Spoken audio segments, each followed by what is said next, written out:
He changed his last name's spelling. So the Byrd family spelled their name B-Y-R-D, and Martin changed it to B-I-R-D. Hello everybody, and welcome to another week of Mix It Up Black History in the Restoration, where we normally mix up a recipe while we mix up the restoration by learning about early black members of the church.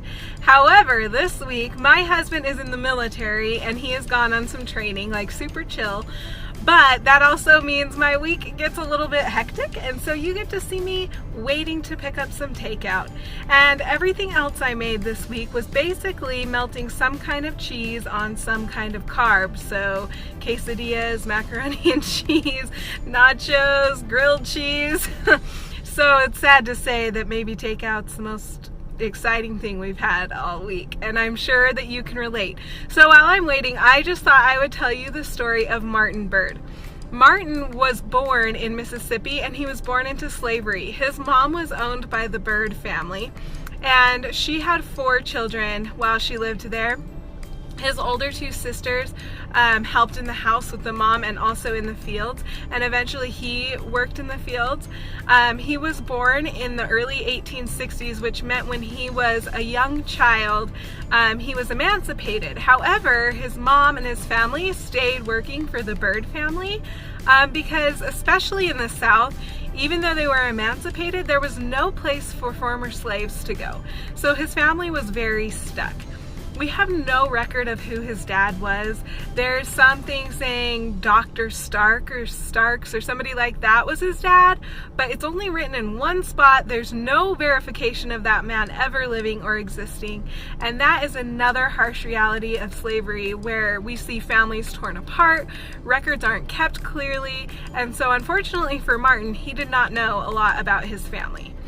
By the time the census came around, when he was about 18 years old, his mom had already passed away, so at some point he had become basically a complete orphan, which is so heartbreaking. And around that time, we believe, left the Byrd plantation, and he changed his last name's spelling. So the Byrd family spelled their name B-Y-R-D, and Martin changed it to B-I-R-D. And I think that that shows that he's further asserting his independence and his freedom, but also keeping his history.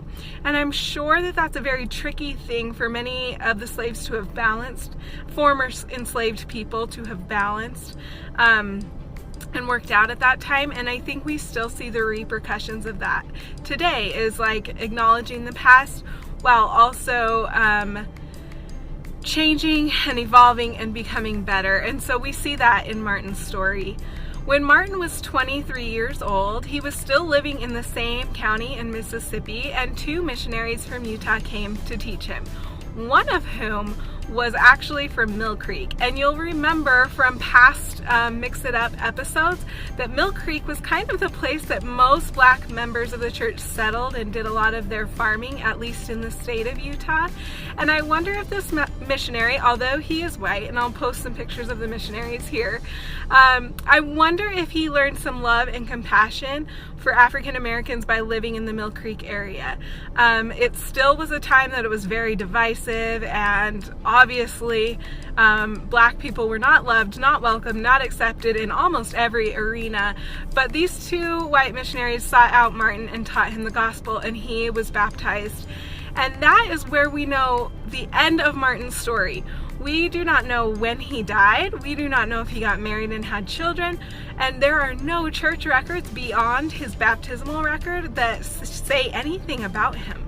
And so I think that just further goes to show how blessed we are, for those of us who do have records of our family members, that we had the privilege that our family stories were recorded, and also reminds me the importance of recording and sharing my story for my posterity. But I'm so grateful for Martin. I'm grateful for his example to assert his independence and try to move forward, and I hope that the rest of his story is beautiful. And that is the story of Martin Byrd this week. Thank you so much for joining me on this very unconventional and quick Mix It Up Black History in the Restoration. I am Taylor Ricks, and I will see you all next time, and hopefully hopefully it is with a recipe that does not involve melting cheese on some kind of simple carb. Goodbye.